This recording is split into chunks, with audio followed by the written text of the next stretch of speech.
Hello and welcome to ihnani.com. jQuery for Beginners. Level 1. Video 2. As for this. But to keep it simple, we'll have the CSS code in the page itself.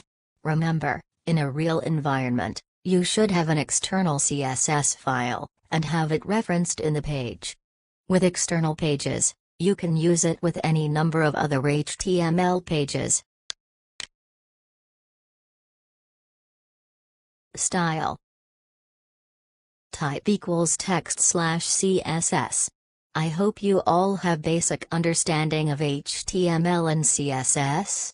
If not, please check out our site for resources on that at www.ihnani.com. Let's go ahead and add some color to the page. Message box.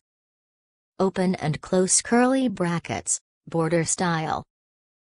Solid. Border width. 3 pixel. Border color. Background color. Gray. Width. 400 pixels. Font size. Large. Text align. Center. Once again, let us browse the page in a browser.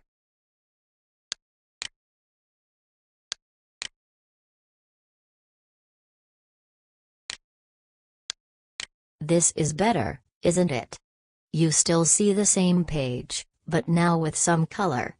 The text message, and above it a link saying "Click me," is still visible. Go ahead and click it. Nothing happens because we have not written anything for it to do. Let us now go ahead and add some jQuery code. Always, use an external file to write the jQuery code. But to keep it simple, I am writing the code in the same page itself. Script. Type. Equals, text/JavaScript. The first thing that you need to know is that we should always start with the $ symbol, or the jQuery symbol.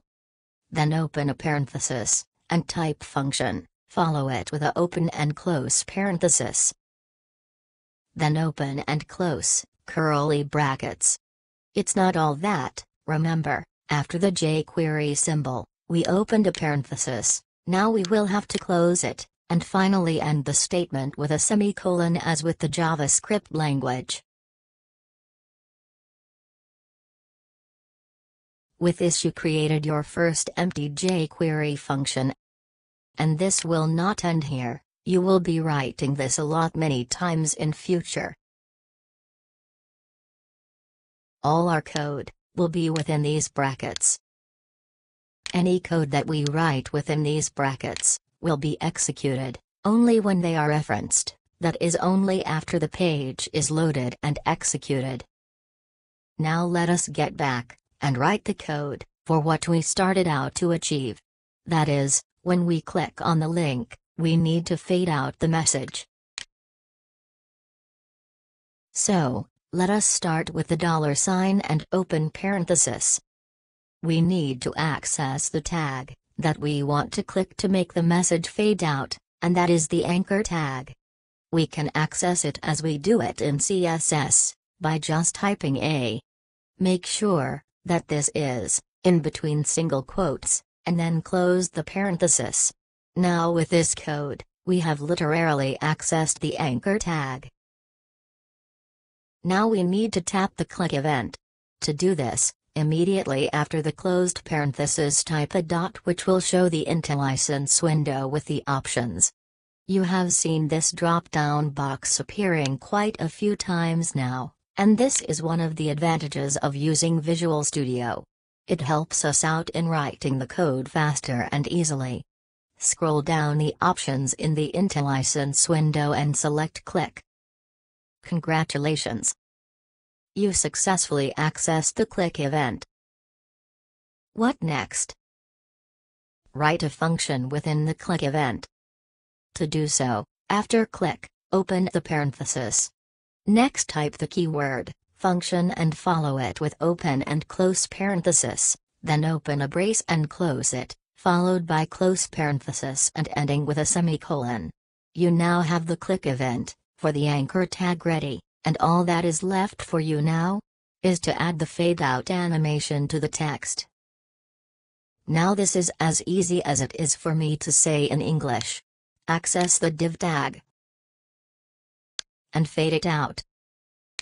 For those of you who used to do this in JavaScript earlier, it's not as simple as I said.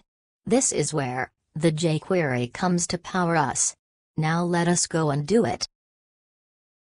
All we need to do is start with $, and then open parenthesis, followed by the word hash message box. Remember, message box is the ID of the div tag. It should be within single quotes and next close the parenthesis. Now that we have access to the div tag, all we need to do is write the code to fade out. To do that, enter dot, and from the IntelliSense window that opens up next to the dot, scroll down and select fade out. And then follow it by open and close parenthesis and end it with a semicolon. For now, don't worry about these parentheses, you will find out soon why we need them. And this is all we need to do to finish our task. Now let us check it once again. Let us browse the page in a browser. As you see, there is no change in the appearance of the page. Go ahead, click on the Click Me link. You can see the message fading out. That was very easy, isn't it? This demonstrates the capability of jQuery library. Now, why was it that we started our demo using the fade out option? That is because it is one of the simplest and easiest to demonstrate. Remember, I told that I am gonna speak about the parentheses later on. Now let us get back to them. Why do we need these parentheses? It's because we can pass some values to the function.